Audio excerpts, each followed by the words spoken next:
बिस्मिल्लाहिर्रहमानिर्रहीम। मैं हूं मोहम्मद आसिफ चौधरी और आजकल हमारी इनकम टैक्स रिटर्न 2025 पे जो लेक्चर की सीरीज़ चल रही हैं उसमें एक क्वेश्चन अक्सर आता है कि जी कौन सी इनकम हमने रिटर्न में शो करनी है। जब हम इनकम टैक्स रिटर्न फाइल करेंगे तो कौन सी रिटर्न हमारी इनकम है जो उसमें ज़रूरी है शो करनी और कौन सी हम इग्नोर कर सकते हैं। तो नंबर एक तो बात यह है कि आप इग्नोर कोई भी नहीं कर सकते, सारी इनकम आपको उसमें शो करनी है। हाँ, ये हो सकता है कि कुछ आपकी इनकम जो है वो एग्जैम्प्ट हो, उस पर टैक्स नहीं लगता, लेकिन शो आपने वही भी करनी है और आगे लिख देना है ये एग्जैम्प्ट है। जैसे कि एग्रीकल्चर इनकम है, वो इनकम टैक्स ऑर्डिनेंस के तहत टैक्सेबल नहीं है, लेकिन उसको आप एग्रीकल्चर वाले कॉलम में लिख के साथ एग्जैम्प्ट लिख दें, उस पर टैक्स कैलकुलेट नहीं होगा। इसी तरह आपकी फॉरेन इनकम है और फॉरेन से आपने कमाई और फॉरेन में आपका टैक्स कट गया, तो ये इंटरनेशनल ट्रीटीज़ हैं। अगर आपने बाहर टैक्स दे दिया है तो फिर आपको इधर इस मुल्क में टैक्स देने की ज़रूरत नहीं है, वो आपके लिए एग्जाम्प्ट होगा। तो उसको भी फॉरेन के कॉलम में लिख के और साथ एग्जाम्प्ट में लिख दें। और अगर आपको ये आइडिया लेना है कि कौन कौन सी इनकम हो सकती है, तो वो मैंने सारी डिटेल कोशिश की है आपको अच्छी तरह समझाने की कि टाइप्स ऑफ इनकम क्या हो सकती हैं। वो दोनों तो मैंने वो बता दी जो एग्जाम्प्ट है। अब ये हो सकता है अर्नड इनकम, मीन ऐसी इनकम जो money you earn by working, कि आपने काम करके इनकम कमाई है। जैसे कि सैलरी इनकम है, आप तनख्वाहदार हैं, आपको उससे तनख्वाह का आया, वेजिज़ जो आपने वेजिज़ मिली आपको, या फ्रीलांसर वर्कर आजकल बहुत सारे हैं माशाल्लाह, वो फ्रीलांसिंग करके मुल्क में बहुत ज़र मुबादला ला रहे हैं, तो उनकी जो इनकम है ये है, ऐसी है जिसको हम कहते हैं ये अर्नड इनकम है।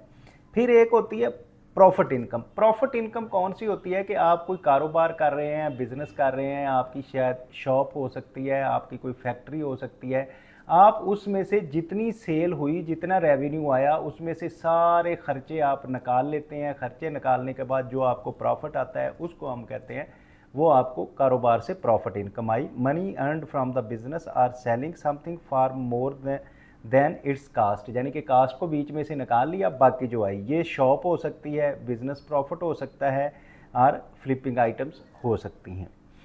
उसके बाद हमारी आ जाती है इंटरेस्ट इनकम। इंटरेस्ट इनकम ऐसी इनकम कि आपने अपना पैसा कहीं जमा करवाया हुआ है और उस पे जो आपको मुनाफा आ रहा है वो है इंटरेस्ट इनकम। के money you earned from lending money or saving in the bank, या तो बैंक में दी हुई है या किसी और को दी हुई है, तो जिससे जो मुनाफा आ रहा है वो फिक्स डिपॉजिट हो सकता है, इंटरेस्ट लोन पे इंटरेस्ट रिसीवेबल हो सकता है, वो सारा जो आपका इंटरेस्ट है वो आपकी मुनाफा है, इंटरेस्ट इनकम है। इसी तरह डिविडेंड इनकम है कि आप किसी कंपनी के शेयर होल्डर हैं, आपने उसमें इन्वेस्टमेंट की हुई है, आप कंपनी के शेयर होल्डर हैं, तो जो कंपनी प्रॉफिट कमाती है वो अपने शेयर होल्डर्स को डिविडेंड की शक्ल में देती है।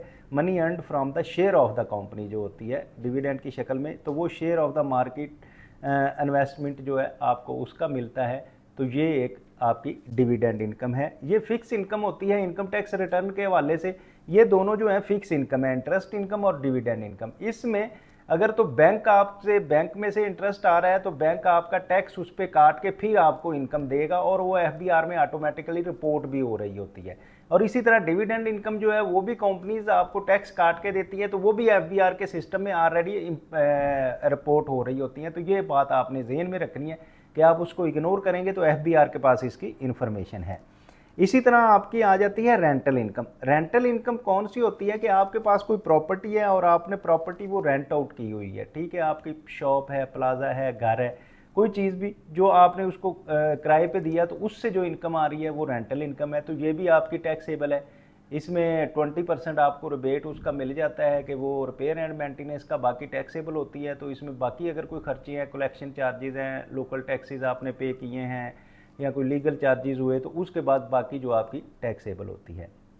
इसी तरह रॉयल्टी इनकम है, money you earned when other use your ideas, यानी कि आपको बुक आपने लिखी या कोई सॉन्ग राइट किया या कोई आपका आइडिया था, उस आइडिया से लोग जो पैसा कमा रहे हैं तो उससे आपको वो रॉयल्टी दे रहे होते हैं। तो वो रॉयल्टी की जो इनकम है ये भी आती है, ये अदर इनकम्स में आती है। आप इनकम टैक्स रिटर्न जब खोलते हैं तो अदर इनकम में ये आती है।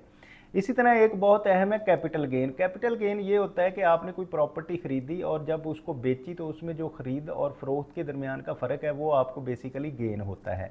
तो profit made from the selling and investment of the asset, selling of land हो सकता है, गोल्ड हो सकता है, शेयर्स एट हायर परचेज या और हायर प्राइसेस पे आपने कोई चीज़ बेची है तो उसका जो आपको प्रॉफिट आता है वो आपका कैपिटल गेन होता है। तो ये कैपिटल गेन भी आपने रिटर्न में मेंशन करना होता है। ये अगर प्रॉपर्टी के हवाले से बात की जाए तो वो जो प्रॉपर्टीज़ आपने 1 जुलाई 2024 से पहले की ख़रीदी हैं उसमें ये ऐसे होता है कि पहले साल में प्लॉट की शक्ल में जो है वो उसका 15% कैपिटल गेन पे टैक्स होता है, फ्लैट और मकान की सूरत में भी 15% होता है, लेकिन वो with the passage of time कम होता जाता है और प्लाट पे 6 साल बाद ज़ीरो हो जाता है, मकान पे 4 साल बाद ज़ीरो हो जाता है और फ्लैट पे 2 साल बाद टैक्स कैपिटल गेन पे टैक्स ज़ीरो हो जाता है। तो ये आपका अहम फैक्टर होता है जिस पे आप प्रॉपर्टी जब बेचते हैं या लेते हैं तो उस पे आपको 236C का बेचने पे और 236K का ख़रीदने पे टैक्स देना पड़ता है। तो वो इसमें एडजस्टेबल होता है, तो वो भी आपने ज़हन में रखना है। इसी तरह एक अदर इनकम का हेड है जिसमें पेंशन, एन्युटी और एन्युटी इनकम आती है। ये मनी रिसीव्ड आप करते हैं जो आफ्टर अ रिटायरमेंट, जो रेगुलरली आप जॉब कर रहे थे उससे रिटायर्ड हो गए तो फिर आपको गवर्नमेंट पेंशन या प्राइवेट एन्युटी जो मिलती है तो वो आपकी इनकम एक होती है।